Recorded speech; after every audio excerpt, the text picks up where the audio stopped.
You're watching The Sports Objective, the podcast for Pirates.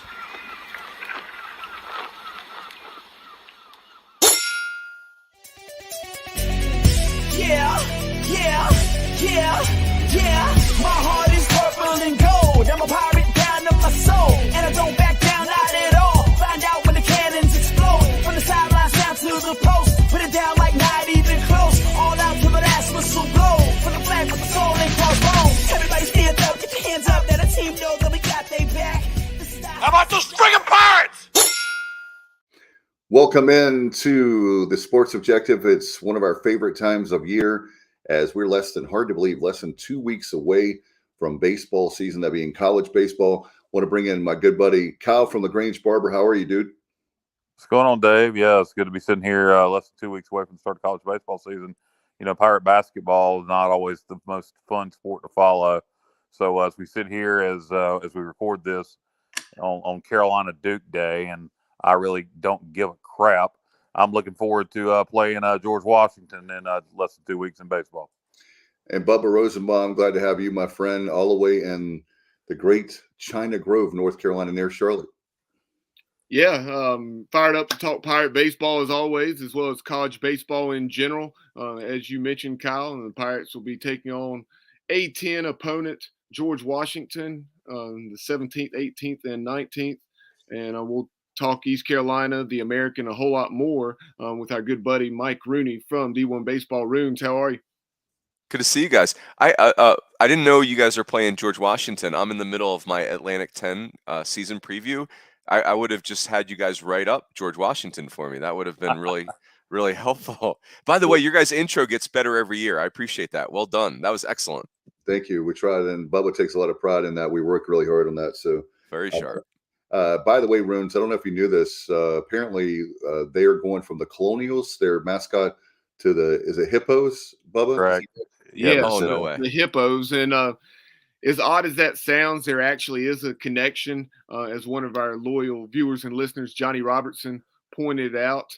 And, maybe we can circle back to that later in the show. But there is some sort of statue on campus, and there's a tie between George Washington and a hippopotamus. So yeah, we'll circle back to that. But very interesting nickname, and kind of minor league like with the marketability.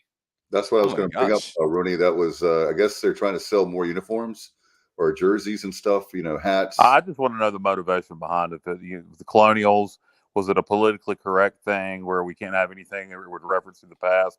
Although, when I first heard that they were switching to the Hippos next year, it's not this year, I made fun of it until we did get the history where there's a statue on campus and something about George Washington touching a hippo's nose. And so at least there is some relevance to the nickname change. Yeah, I'm down for the Hippos. I'm glad you guys brought this up. I need to do some research, because when I write these team capsules, I always use the nickname, and I don't want to get that wrong. But yeah, I just Washington D.C. does not seem like a haven for hippos. But yeah, I'm in. whatever works. That's exactly why when we initially heard, we got to give. I'm going to actually disagree. I think Washington, D.C. seems like the perfect place for a bunch of hippos. Well played. All right. Touche. Let's talk some baseball. And first of all, is there any overall national storylines that you want to talk about, maybe rule changes? I know that now you can, if you want, you can add another assistant coach. Is that this year, or is that after this season? So there's a bunch of stuff that's kind of out there, but that's a change we know is happening, that the volunteer coach will disappear after, so basically August of next year, maybe even July 1st, but after this season, the volunteers, schools will be able to put them on salary and benefits, and they'll be able to go out recruiting. So the volunteer position will disappear. This is the last season of the volunteer position. The other rule changes, the big ones are around the pitch clock. I think the umpires, the leadership on the umpiring side, the rules committee, they have decided to double down on the pitch clock. I personally think it's a mistake, but they've really threatened the umpires with their postseason lives that, hey, if you're not enforcing the pitch clock, the pitch timer, then you're not doing postseason. And the two things that are going to happen is you can't do that fake pickoff at second base anymore that guys were doing just to reset themselves. And then the other thing is hitters have to be in the box at 10 seconds because the pitchers were complaining that the hitters didn't have to be in there till 5 seconds. And, the pitchers were feeling rushed. And so if you're let's take Cliff, for instance. Cliff's running the offense at third base. He's got 10 seconds to make his decision, get his sign into his players, and they got to get in the box. So I am not excited about this part of the season at all. I think it's going to be, I don't know. I just, and you know what's funny? The umpires don't even want this, Right. but we all want better pace of play, and we all want shorter games. I get that part, but I think there's other ways to accomplish it. And man, they have doubled down on this pitch clock thing. Is the ultimate goal to get more TV exposure and just to get the game more popular? Is that the reason for speeding up the game so much, or trying to? I think it's fair, Kyle. Like I think at the end of the day, I'm speculating, right? So let's be clear. I'm not like quoting people, but my speculation is this: that the college baseball, hierarchy, they've said to ESPN, hey, like we'd love our College World Series finals to be on ABC, not ESPN. Like softball gets, like women's basketball gets. And ESPN probably has come back to college baseball and said, yeah, we're not doing 4-hour games on ABC. Sorry about that. And so, and I think they see what happens in the minor leagues. But the thing is, like minor league baseball and college baseball could not be more different. Yeah. They're so different. And so, yeah, I think at the end of the day, the short answer is everybody's seeking better pace of play and shorter games. I just don't personally. I think there are other ways we could do this. Like, for instance, not to take us on a tangent, but one of my thoughts is if you look at baseball data, about half of the pitches in any one game are thrown with no base runners. Now, again, that changes game to game, but if you look at it over the course of a big sample size, so my thing is, why not have like a hyper aggressive pitch clock with nobody on base? I mean, there's no excuse at that point, right? Like, get the ball and throw it. Like you got nothing on your plate. You got no bunt defenses. You got no holding runners. Like that's when we need, and like we could do like a 14-second pitch clock with nobody on base. But for me personally, when runners are on base, I think it's a little unfair to pitchers to add this on top. Some of the technology is helpful, like those teams that are using the wristbands, where they're like that really has increased the pace. So, again, we'll see how it plays out, but I'm a little nervous about what this is going to look like. And don't we have another rule change in regards to celebration? Yes. Yeah, the celebration rule, as I understand it, is we have our rules call with Paul Gillier the 14th, so we'll get more clarity then. But as I understand it, you can't have props outside of the dugout. So like Virginia Tech with that hammer, they'll have to do that in the dugout. I don't know. It's another, what's the old quote? That the NCAA is so mad at Kentucky that they put Cleveland State on probation. Yeah, that's what this is. It's idiotic. NCAA can't handle big problems and creates more problems than they handle.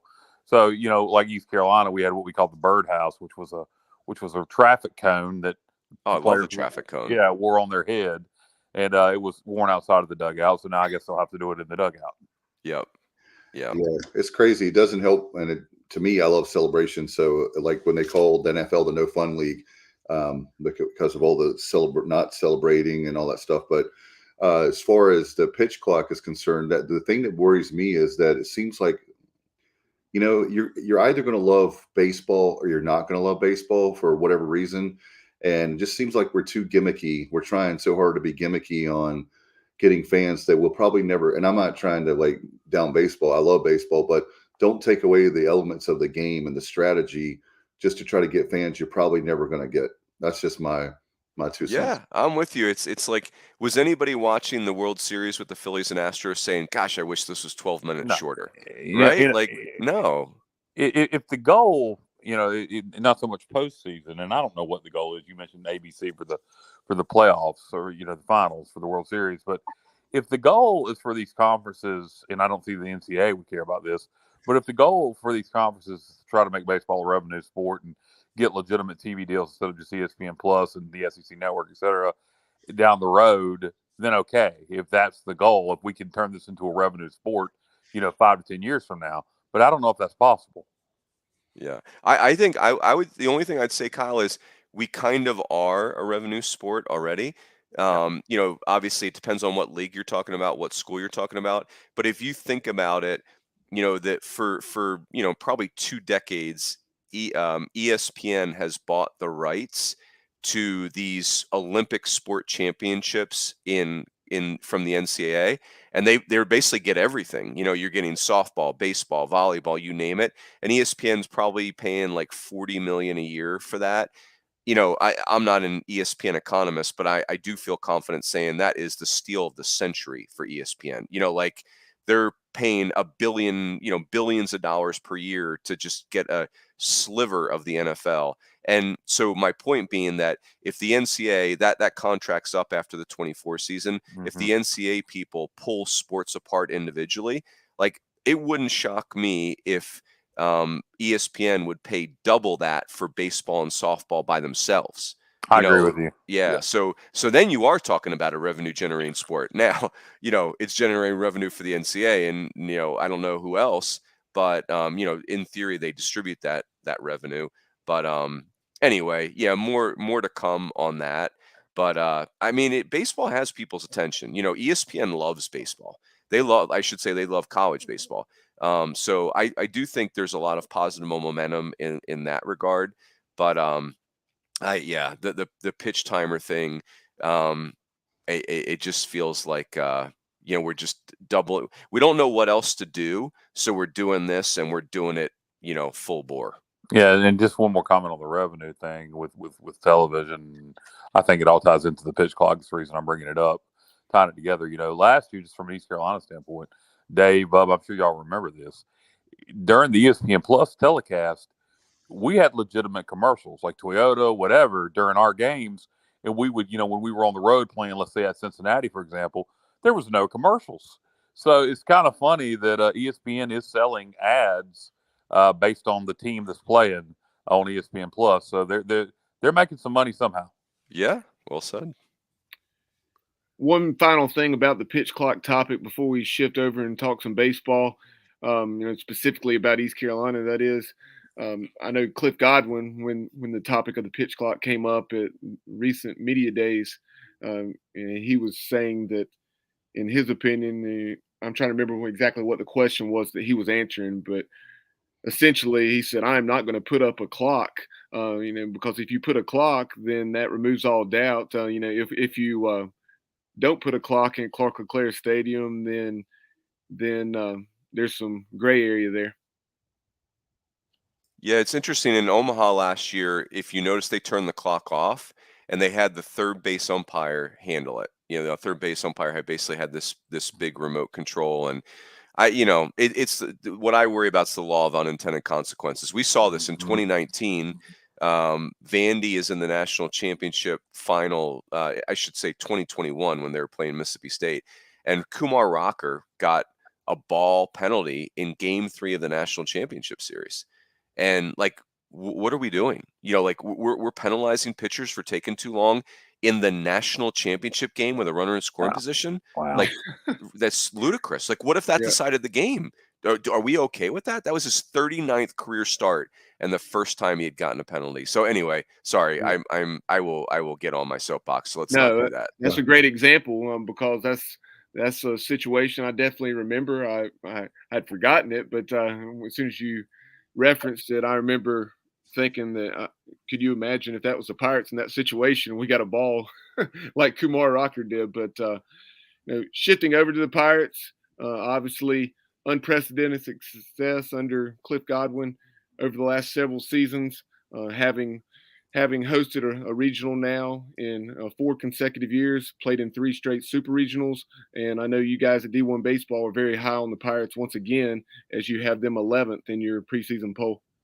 Yeah, and I think it's when you're ranking teams in the preseason, you are kind of throwing darts.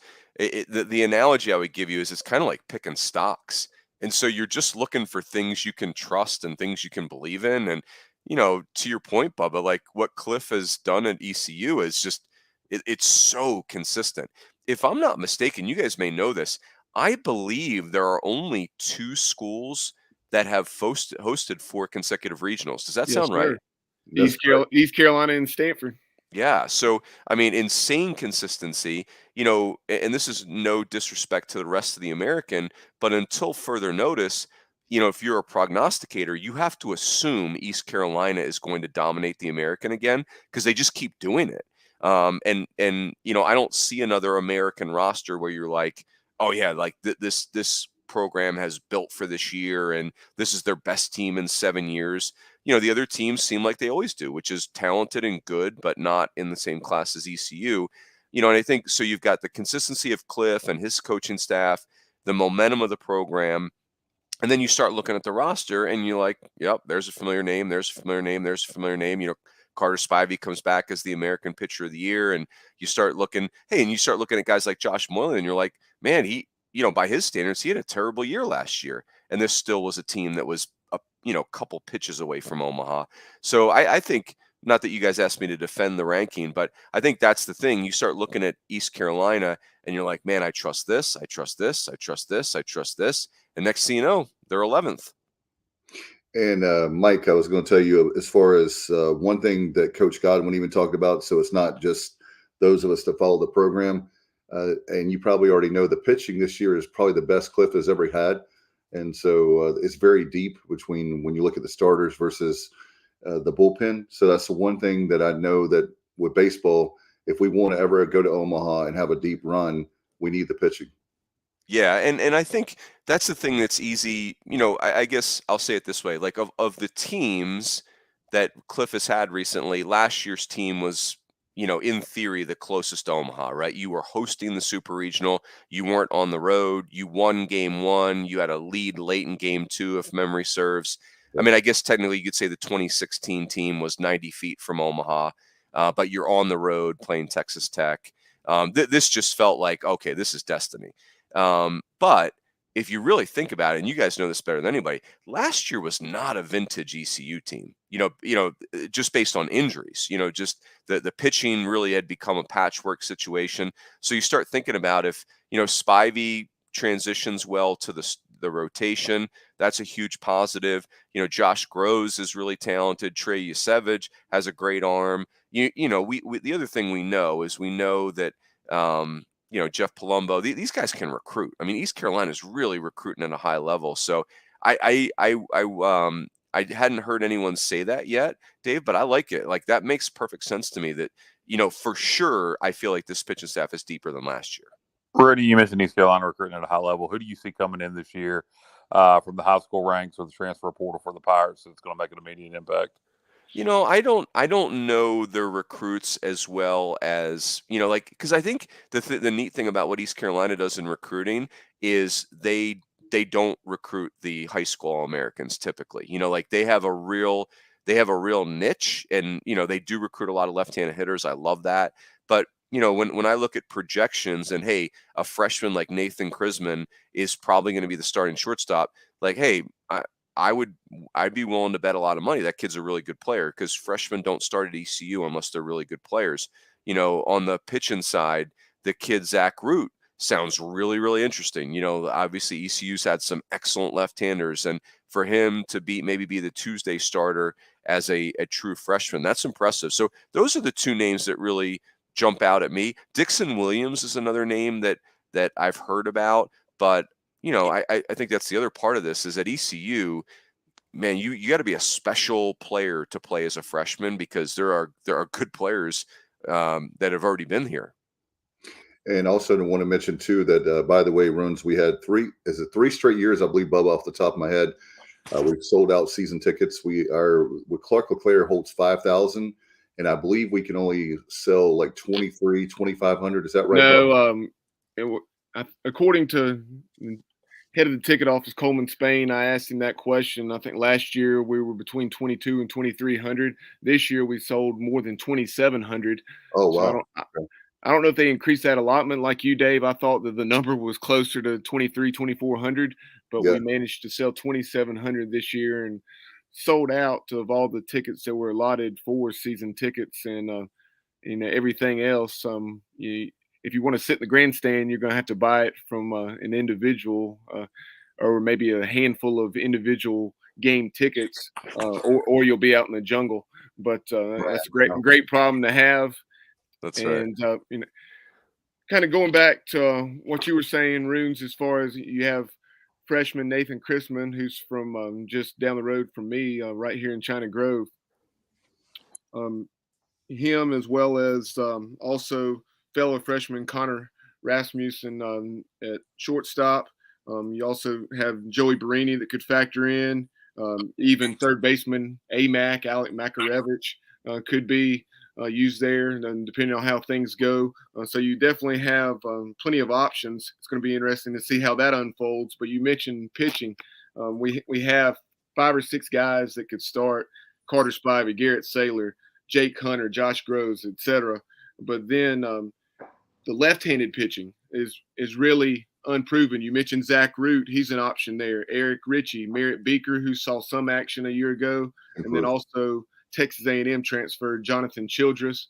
So outside of shortstop, that's one of the areas I'm really interested to see those left-handed arms on the mound and how they develop. Gotta love it. What before we keep going, boys, I want to ask you. So every time I do your podcast, I think about Ronnie Woodward, who is my favorite, like you guys' old beat writer. Who is the new beat writer? I need a new follow on Twitter to keep up with my Pirates. Mason. Yeah, Who is it? Patrick Mason, and Okay, I'll perfect. send you his. A great guy. You'll love him. Yeah. He's a great guy. Yeah, Ronnie was great too. That's awesome. Oh yeah. And we'll put Patrick's Twitter handle up on the screen here momentarily. Perfect. Rooney, if you look here early season, we mentioned opening the season with George Washington. Nothing too exciting there, but week 2, the Pirates and Tar Heels go at it, 2 in Greenville, 1 in Chapel Hill. What are some other early season games, non-conference, obviously, that or series, I should say, that get your interest in the first couple weeks of the season? You know, like it's interesting. Like we're starting to have these tournaments. Teams are really liking to play these tournaments, and so you guys know I live in Arizona, and we get a bunch of teams that are coming here for these tournaments. And so I'm going to actually see Tennessee play twice opening weekend. They'll play Arizona, which will be fun, and then Arizona's got a good club, and then I'll get to see them play Grand Canyon's got their shortstop Jacob Wilson is the son of Jack Wilson, who played forever for the Pirates. And so, Grand Canyon back-to-back regionals, they're ranked. The other tournament, the name, I always mess up the name, but it's the tournament where you get a bunch of Big 12 teams and you get a bunch of SEC teams. So you'll have Texas will play Arkansas in that deal. Oh, wow. They played at Globe Life, I believe, is where they typically play it every year. So, that's really fun. Stanford and Cal State Fullerton. I mean, Fullerton's not, they're kind of in this rebuild, so they're not who they were. Oh, I think Vandy and TCU might be in that tournament also, because I see they're going to play opening weekend as well. So, you start getting teams like that going. But at the end of the day, I'm excited for just, let's get this thing rocking. It felt like the offseason was kind of long because the draft is so late now, but I'm ready. I'm ready to get this thing flipped on. It's going to be a lot of fun. As a matter of fact, by the way, I want to mention to you, Runes, that last year the Pirate faithful were very upset. We lost. We got swept by Bryant last year, if you remember the opener. Oh yeah. And people were just going nuts, like in the panic room and everything in Pirate Nation, and it was bad. Coach Godwin talked about that last year. Apparently there was a lot of distractions behind the scenes and not even dealing with the Carson Wisenhunt thing with all that stuff right before the season started, where whatever he took at GNC that he couldn't participate, unfortunately. And with a substance, whatever it was banned, and he took it, he didn't know. And there was just a lot of distractions. And apparently this team, after they lost to Bryant, they have been really this offseason in the fall ball. They've been working really hard because they don't want to have a repeat of that. Was really embarrassing to them, and they're not going to have it again. So we'll see how it plays with George Washington, but not a great way to start the season. But then you go win 20 games in a row was really cool that I didn't expect, but it happened. You know what's interesting for you guys is East Carolina, like I was thinking about this morning. The analogy for me has become, they've kind of become like Coastal Carolina, where, Gary Gilmore had built into such a powerhouse, But Gary was as we all would have been, obsessed with getting to Omaha. And then it just kind of felt like, I'll never forget his 2010 team that lost to South Carolina, and Coastal was the team hosting that super regional. And Yeah. I'll never forget Gary's press conference afterwards. He's like, they had won 55 games and they didn't go to Omaha.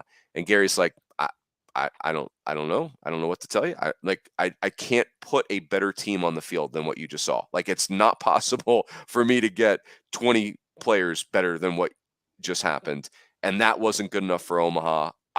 He was just, you could see he was like shook up. Like, he was like, I don't know what to do. And then sure enough, 6 years later, they're winning the national title. So that will be interesting. Like, East Carolina could very easily do that when they eventually get to Omaha.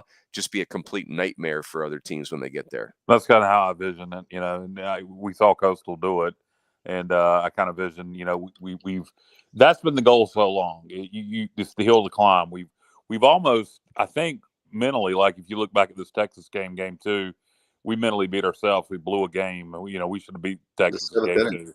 And I kind of look at it like, once we get to Omaha, I think the pressure will be off.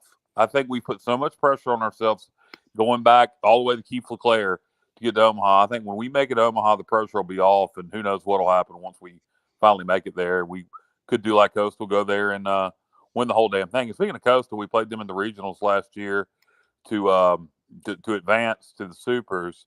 And Coastal's always a program in that Sun Belt Conference now that I always look at. And, obviously they won the national championship. And always scratch my head as to why East Carolina and Coastal don't play in the regular season. I've heard that there's the Gilmore and Coach Godwin aren't the best friends. I don't know if that's true or not, but I've heard that. But to me, that's a game that needs to be played in the regular season on a weekend, maybe a midweek if we meet at a neutral site. But East Carolina Coastal needs to be played more often. It's super fun playing them in the regionals.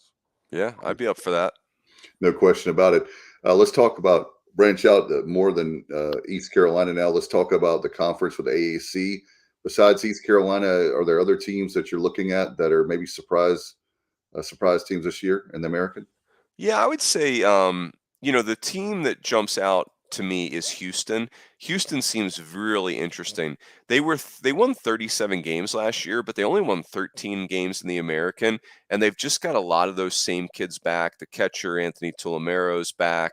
Their shortstop McMillan's back, and they just have a lot. That Zach Arnold kid who was a transfer from LSU, he's back. Drew Bianco, Mike's son, has transferred there, graduate transfer from LSU. So if they get a little better pitching, and they do have a bunch of pitching back, and they did a nice job in the transfer portal as well, I think Houston is going to be the team that gives probably East Carolina the hardest time. The other program that is interesting to me right now is UCF. It seems like they've got kind of a nice roster and surging a little bit. Just those Florida schools, gosh, they have the transfer thing it's almost impossible to follow. They almost like jump from Florida school to Florida school like it's community college or something. But I like UCF's roster. McCabe, the catcher's a uber veteran. Romero, the first baseman, same thing. These are, Jostin at second base. All three of those kids are fifth-year players, if not sixth-year players. So if UCF can stay healthy on the mound, I think they've got some good, they've got some good arms there. I think that's going to be the three. Honestly, it's going to come down to ECU, UCF, and Houston. What do you think about a couple schools that have a lot of history and tradition, not much success in recent years, Tulane and Wichita State? Yeah, Wichita State, Eric Wedge is no longer there, and Lauren Hibbs, who was the longtime coach at Charlotte, who's a Wichita State guy. When he retired from Charlotte, he went out there just kind of to be an ops guy, and so he was when that was in the middle of this year that Eric Wedge has stepped down. So that was at least they had Coach Hibbs there to do it.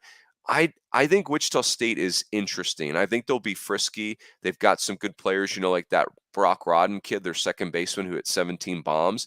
He's back. And so there's some good players on the roster. I don't know. They really struggled last year. And so, 9-15 in the league, 21-36. So it's hard to unsee that. but I do think they've got some talent there. Who was the other one that you asked about, Kyle? Tulane. Tulane. Yeah, same thing, right? Like I felt like Travis Jewett had them right on the cusp of things and they just couldn't pop through. And, they moved on from Travis. He's now at USC as an assistant coach. And it's so ironic, right? Like they fire Travis Jewett and then hire his assistant coach. I mean, just really weird. Like you don't see that in any sport really, but Jay Ullman is a guy that everybody really likes. I mean, he's a great person, college baseball lifer. They got hammered in the transfer portal. So when Tulane, terminated Travis Jewett, their best players all ended up mostly on SEC rosters, if not Wake Forest got one or two players. So I just don't know how good Tulane could be given that their best players are gone. Yep. Well, let's move on now to the ACC. And what are your thoughts there? Are they usually a good baseball conference? What about this year? Yeah, I think, it'll be good again. I think the one thing, the SEC did not have a good year in pitching last year, mostly because of injury. And that typically is the difference between the ACC and the SEC to me is pitching. The ACC's got some incredible position players. What's really interesting about the league this year, in my opinion, is that Wake Forest is a program that I think a lot of people have felt they've made wagers on only to be kind of left at the altar. You just get really disappointed. But they have incredible talent right now. I mean, you look at Wake Forest is going to have some real draft picks on this team. Their third baseman, Brock Wilkin, is, a monster. They hit a ton of home runs. Speaking of Tulane, they've got Tulane's catcher, Bennett Lee, there. Their first baseman, Nick Kurtz, is a stud. If you look at on the mound, Rhett Lauder's a first-team All-American. McGraw and Hartle, the rest of the rotation, highly touted. They're going to be draft picks. Camden Menashe, who's their closer, is really, really good. The question becomes, do we really believe that Wake Forest is the class of the league, not like a Louisville or a Miami or a Notre Dame or North Carolina? And that's where we stand right now, is we just feel like Wake Forest is the most talented roster. Louisville has a tremendous position player group. They do have some significant losses from last year. The question is on the mound. We just don't know these Louisville pitchers very well. Miami is they have the top end of the roster is excellent. The depth of the roster is in question. NC State is who they are. They're just, they're going to hit. Florida State's another interesting one. And I guess I'll throw Clemson in here too, where, those are two great hires those programs made. I mean, for Florida State to snag Link Jarrett from Notre Dame and for Clemson to snag Eric Bakich from Michigan, those are two really good gets, not only for their programs, but for the league. And what do those two guys have in common? Both ties to East Carolina and Keith LeClaire. There you go. Was Link one of Keith's assistant coaches? He was an assistant. He was the hitting coach for Billy Godwin, that 2009 team that won the regional against South Carolina and then lost in the Supers against North Carolina. Link Jarrett was Billy Godwin's hitting coach for multiple years, and then obviously moved on to UNCG and then Notre Dame. And Eric Bakich, of course, played for Keith. Yep, that is so cool. That's one of my favorite things. Those guys that played for Keith. We were talking about the ACC. As I mentioned earlier, week 2 of the regular season, East Carolina plays North Carolina, and then midweek we play Duke. So 2 early ACC opponents for the Pirates. What are your thoughts on the Tar Heels and the Blue Devils? I think the thing with Duke is that was just an unusual down year for them. So I don't think that they're going to go 10-20 in the ACC again. They have a shortstop, Alex Mooney, who played every day as a freshman last year, who, scouts just love. Hey, they snagged a transfer center fielder in January, Gio DiGiacomo, who had, he's got played a lot at LSU. And so I think Duke is interesting. The Luke Fox kid is out for the year on the mound, so that'll hurt them. They didn't pitch great last year, so that's going to need to come on. But I think Chris Pollard's an excellent coach. So I think, Duke's always challenging. North Carolina is interesting because they have a lot of those kids back from last year. You'll recognize all the names. Frick, Osuna, Horvath is back at third base. I mean, this is year 3 for him. He kind of broke through last year, 18 home runs. He's a heck of an athlete. So, can he keep coming? Vance Honeycutt is one of the best players in the country. I mean, this kid is a true freshman, 25 home runs, 29 stolen bases, and I mean, at least 5 Sports Center top 10, steal a home run in center field. So, the thing about North Carolina is I don't know that I love their pitching, but I don't hate it either. Max Carlson has dealt with some injuries, so if he's fully healthy, is he a real Friday night guy? You know, you guys know it. North Carolina's got talent, and the position player group is pretty intimidating. No doubt. Yeah, you bring up Vance Honeycutt. He's from Salisbury, which is just 15 minutes up the road from me. But and he was an unbelievable two-sport athlete there. But talking about the Tar Heels, and you guys have them at 12th. So that second weekend of the season, when we play that series, much like the one that's played between Clemson and South Carolina, where this year we have 2 in Greenville and then 1 in Chapel Hill. That's going to be a heck of a series. Yeah, I love that. That'll be, once you get out of the top 10, you're talking about teams with, a little bit of question marks here and there. And so, I mean, like it is the last couple years, I think whoever wins that East Carolina, whoever wins that series when you guys play the Tar Heels, that's going to be a loud resume point. That's going to be something the committee's going to be looking at, like, hey, this team won that weekend, because, you're almost guaranteed that the 2 teams will be in the postseason. Yep. Shifting over to the SEC, in your preseason top 10 at D1 Baseball, you guys have 7 SEC teams led by LSU as your preseason number 1. Obviously, you had Tommy White, Tommy Tanks, as they call him, going to LSU from NC State. Last year, he hit 27 bombs, hit over 360, and drove in right at 75 runs. So talk about the addition of Tommy Tanks and then also the other guys to that LSU program and what Jay Johnson has going. Yeah, I mean, like Jay Johnson has LSU's program just on fire right now. They're killing the portal, they're killing NIL. Jay has always been very good at developing players. I mean, LSU is obviously a juggernaut. It's not like they weren't any good under Paul Maneri. Won a national title, almost won a second one, 6 straight years of being a top 8 seed, and so. I mean, you get Tommy Tanks from NC State. That's a huge get. And then remember, they got Thatcher Hurd from UCLA, who was the best freshman on the West Coast. They got the Paul Skeens kid from Air Force, who's going to be their Friday night guy. He's up to 101 miles an hour. And LSU went from a team that great offense, not very good on the mound at all, not very good defensively at all. And they've kind of fixed those 2 things to now they're pretty scary on the mound. And so, Dylan Cruz is probably going to be the first pick in the draft. Trey Morgan's, an All-American caliber player at first base. I mean, LSU it's almost comical where you just go around the diamond. It's like, yep, best in class there, best in class there, best in class there. It's, they're going to be, and of course that fan base is on fire. And I think the other cool thing is it's really LSU and Tennessee up there 1 and 2. LSU's a team led by their offense. Tennessee's a team led by their rotation. But they're also 2 very frisky fan bases too. So that could be fairly explosive as well. Yeah, some of those Tennessee arms squaring off against Tommy Tanks must-see TV. No doubt. Yeah, can't wait for that. No question. So with SEC, I know with limited time, I know you've been generous so far. What about the Big 12? What are you seeing there as far as teams that are going to stand out, and who do you think will win it? Yeah, so the Big 12, what's really fascinating about that league this year is that most of the league, if you look carefully, it's brand new rotations. They lost a ton of pitching.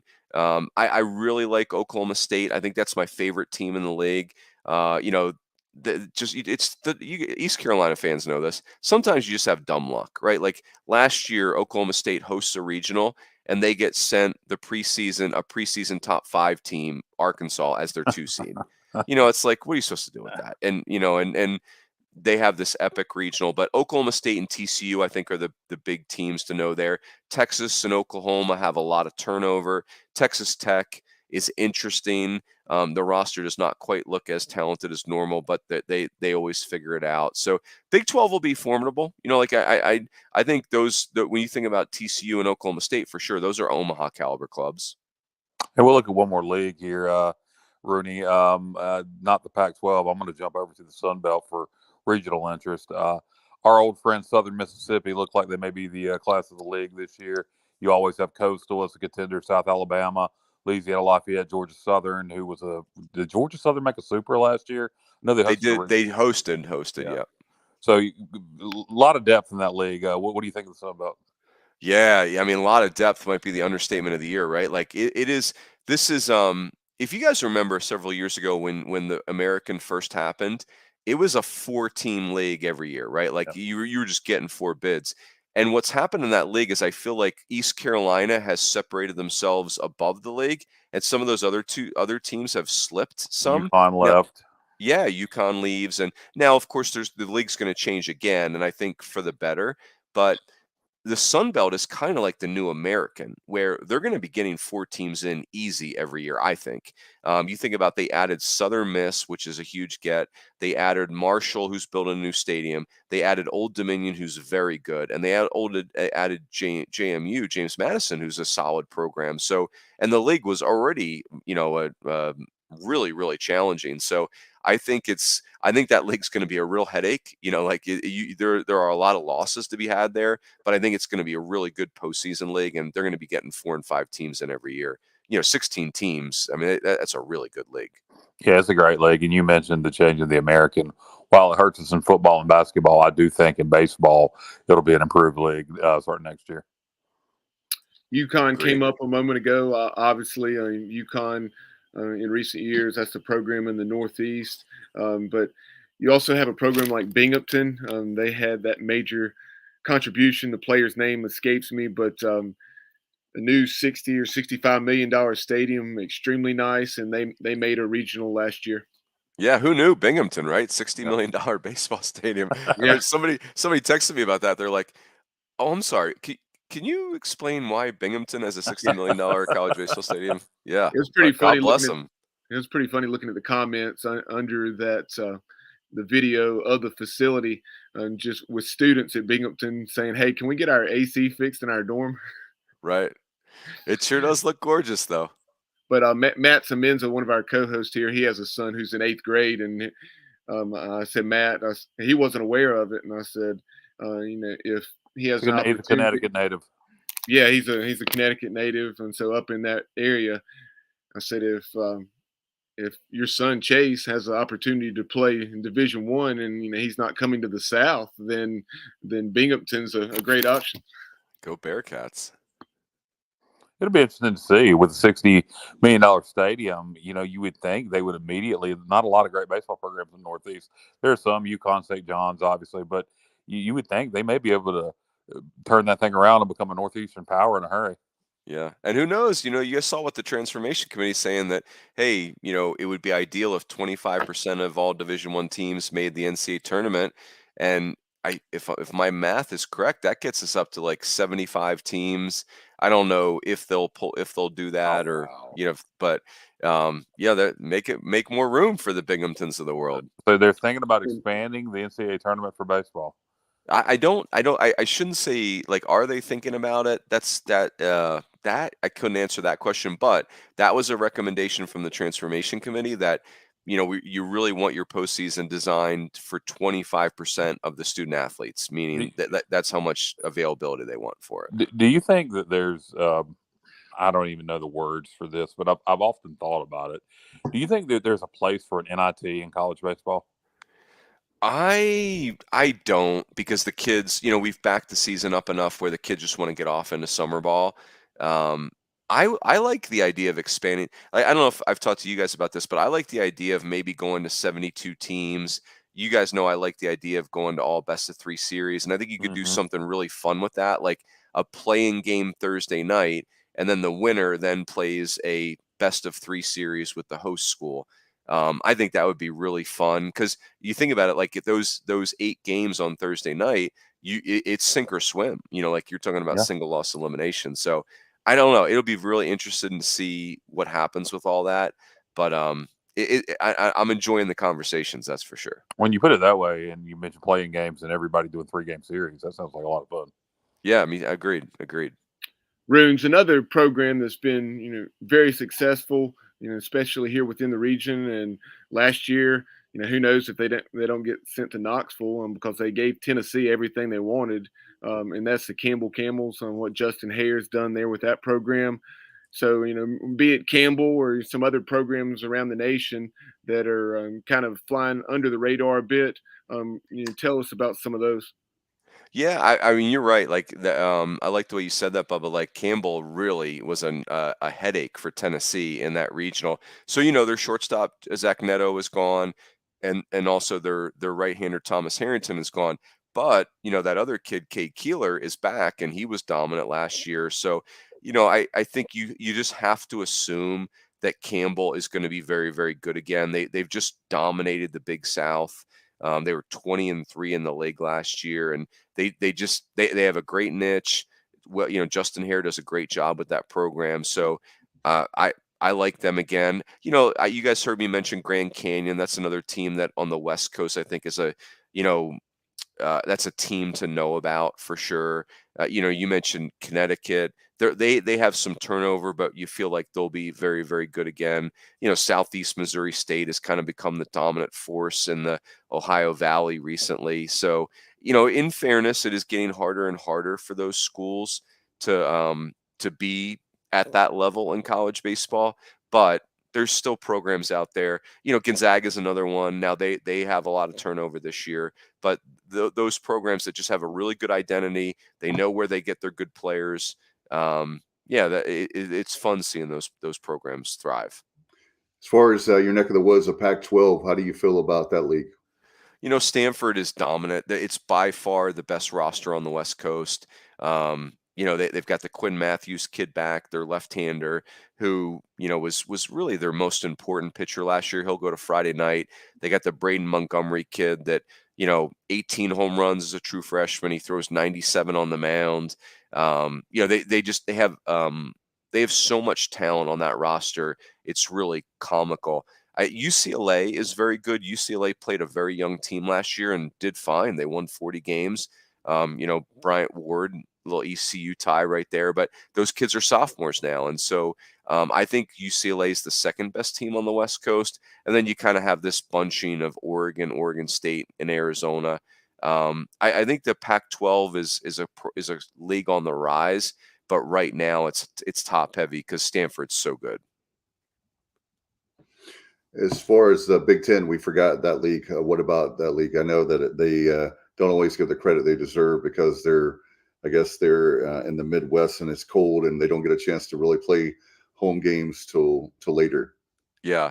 I can be a little hypercritical of the Big Ten, and I just need to watch myself on that. It's not about the coaches and the players. They got great players and their coaches are fantastic, and quite often they have great facilities. But I just, too often the Big Ten kind of just takes their ball and goes home. You remember a couple years ago, 2021, they did not play non-conference games, and that has crushed them in the last two postseasons. You guys remember this? The Big Ten got 2 teams in the NCAA tournament, and 2. Now, the story in the Big Ten right now is that Rutgers and Maryland have become very, very, very good programs. Rutgers just missed making the NCAA tournament last year. To me, they're one of the first 4 out. Maryland hosted a regional last year. You could argue they should have been a top 8 seed, and then they did get beaten. That Maryland has a lot of those same kids back. I think they will be excellent again. They've got pitching back, they've got position players back, and I think Rutgers. That this is the coach Steve Owens who was at Bryant when they got so good. This guy's done a remarkable job at Rutgers. They've got a center fielder, Ryan Lasko, who's kind of like a mini Mike Trout, kind of like this 5'10", 220-pound running back looking kid who's just a great baseball player. To me, those are the 2 teams that are the class of the league. And what about, are there any surprises already? Teams are not maybe on the radar? We always ask you that every year. Are there ones that you have that you're like looking at that maybe would help our fans and Pirate Nation to look out for this year? Yeah, I would say This question comes up a lot this time of year, and I don't have teams per se, but I'll tell you what I have is I have a couple leagues I'll give you, and one was what Kyle mentioned. I think if you're a college baseball fan, you really have to adjust your sights to start paying attention to the Sun Belt. It is really big. It's a new power league. I mean, this is 16 schools that take baseball very, very seriously. And so I think the Sun Belt is a league that has to be paid attention to. Out west, I would give you the WAC. The WAC has gotten really interesting. Grand Canyon's become a powerhouse.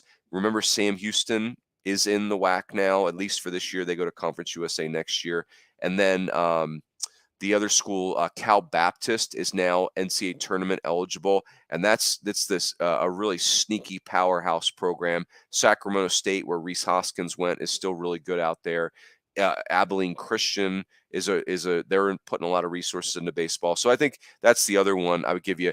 Dallas Baptist has gone from the Missouri Valley to Conference USA, and wow. I don't know if that's going to be helpful for them. I'm concerned about that move, quite honestly. Yeah, for what reason? And the new Conference USA starting next year, they'll have some Texas opponents with Sam Houston, et cetera. What don't you like about the move? What I liked about their setup in the Valley was that DBU could play a ferocious non-conference schedule. They could then play they basically played the Big 12 and the SEC on Tuesday nights, and they knew they were going to get wins in the Valley. And no offense to the Valley, but Dallas, they're the southernmost school. They just have things that the Valley schools don't have. I don't know that they're going to have that luxury in Conference USA. Now, that said, I'm fairly confused by Conference USA right now. Like, boy, the Conference USA start next year is the wow. It is just, you're talking Jacksonville State. It don't make a lick of sense. Yeah, it's become like the Motel 6 of conferences right now. It's even the WAC is a little bit more homogeneous than Conference USA. So all that said, we'll see. Dallas Baptist has been good for a long time, so probably not super smart on my part to doubt them, but we'll see. No question about it. So is this the year I always ask you every year you come on that ECU makes the trip to Omaha? I'm going to say no, Dave. I'm switching my answer. I'm going to say no. It's not. You guys can make summer plans. It's going to be good. Go for it. Go rent a beach house for the week of June 17th. That's what you need to do, Dave. It's on you. I got tickets for Brooks and Dunn the first weekend of the College World Series, and Bubba was like, College World Series is that weekend. I was like, I am not buying concert tickets for East Carolina that has been to 33 regionals and not made the damn College World Series. I am not basing my concert plans on us making it to Omaha. It's a quality reverse jinx right there, Kyle. You can always sell. That's right. I can always sell the tickets. Absolutely. It sounds good. Runes, we appreciate you coming on today so much. It's been what an honor. Bubba, do you have anything before we go? No, just appreciate you coming on as always. And, if your schedule allows, maybe mid-season, we'd love to have you back. Yeah, let's do it. This is like my Groundhog Day doing the pod with you guys. It makes me feel like winter is ending and college baseball's coming. So always good. Always a pleasure. Appreciate it. Kyle, I think you saw your shadow, right? So we'll have 6 more weeks of winter. Yeah. You calling me a Groundhog Day, you son of a bitch? By the way, Rooney, before we let you go, I know that one more thing to plug. I know you guys have something new at D1 Baseball. The SEC Extra, do you want to plug that? And sure, yeah. So everybody knows we have the subscriptions to D1Baseball.com, and we created a sub-site that is SEC Extra. So the main site still covers the SEC in quite a bit of detail, but SEC Extra is just a sub-site within there that people can pay for if they're just truly only SEC fans and they want to get a deep dive. That enabled us to hire Joe Healy and Mark Etheridge, who's a longtime SEC guy. Joe Healy, remember, had been working for Baseball America. So, yeah, it's awesome. It enabled D1 to add some really quality people. And the hope is that the SEC Extra site does really well, and then we can just start doing it for other leagues, but the SEC is kind of like the natural pilot for that. No doubt. And as far as ESPN, when do you guys start? When will you start there coming up next month? Yeah, so usually right about now is when you start to hear from them. Obviously they're really tied up with basketball. So Yeah, usually right around when the basketball tournament ends, April 1st is when our ESPN schedules start to get super, super busy. So in the meantime, I'll enjoy the teams that come out here, opening weekend. And Mike Farron and I have that show on Sirius XM that starts up the week of the season. So yeah, here we go. All right, sounds like fun. Thank you so much. Appreciate it. And I know it seems like every time we have you on, do you have any HOA meeting or anything going on? No, it's in 2 weeks. I'll keep you posted. Okay. All right. Thank you so much. Appreciate you as always, man. All right. See you guys. Be Have a good. one. Right, bye-bye. I appreciate Rooney. He's so great. Rooney's is the best. And guys, before we go, I know, Bubba, we got some upcoming content to talk about, and then we'll get out of here. Yeah, Terrell Williams, former East Carolina defensive lineman who was part of those Liberty Bowl teams in the mid-'90s under Coach Logan. He joined Jeff Connors last week, so if you haven't heard that, definitely go back and check that. Excellent conversation out. He spent, I believe, the last 5 or 6 seasons with the Tennessee Titans as their defensive line coach. And this week, East Carolina linebacker, and then he finished his career as a fullback and then went on to a tremendous career in the NFL as a fullback, won a Super Bowl. And I'm, of course, talking about Vontae Leach. Vontae will be joining Coach Connors. So you'll have that. We'll have Michael DeCourcy from the Sporting News as we talk college basketball, and then a lot of other things headed your way as well. Early score from Minji's East Carolina 13, SMU 5 as we're 4.5 minutes in. So hopefully that will keep up and the Pirates can get a much needed win, their 12th victory of the season, and get back to 500. Sounds good. 12-12 on the year, and hopefully we can do that. And we're what is it? Did the ladies win today, guys? They did. The ladies won down at UCF by 14, and that final was 68-54 Pirates. So what's her record on the year now? I want to say it's either 15-7 or 15-8. Okay. So Yeah. maybe hit NIT bound, perhaps. We'll have to wait and see. Yeah, depending on how we finish, I would say it's a possibility. Yeah, it's a strong possibility. In the next handful of games, we'll see with how we're 6-4, 7-4 in the league. Yeah, with fourth year with Kim and Neal, it's been really good. And with Joyner, they're the freshman. She is so good. Myra Joyner, she is really, really good, and got 2 or 3 conference freshman player of the week for the American. And I love watching her play. It's a lot of fun. All right, we'll get out of here. Good luck to the Pirates. As Bubba said, it's early on, but they are looking good. A strong start for them. And we'll certainly have content about the basketball team, and certainly much more when it comes to football as well. By the way, don't forget your football season tickets have gone on sale as just a few days ago on February 1st. You can get them 1-800-DIAL-ECU, ecpirates.com. You can go there anytime. And of course, you can watch here for all of the latest breaking news. And don't forget to subscribe to our YouTube channel. We're doing very well and getting close to the 800 mark there with subscribers there. So appreciate it very much. All right. Thanks to Mike Rooney. Thanks to Kyle. Bubba. We'll get out of here. You've been watching The Sports Objective. Good day, everybody. And as always, go Pirates.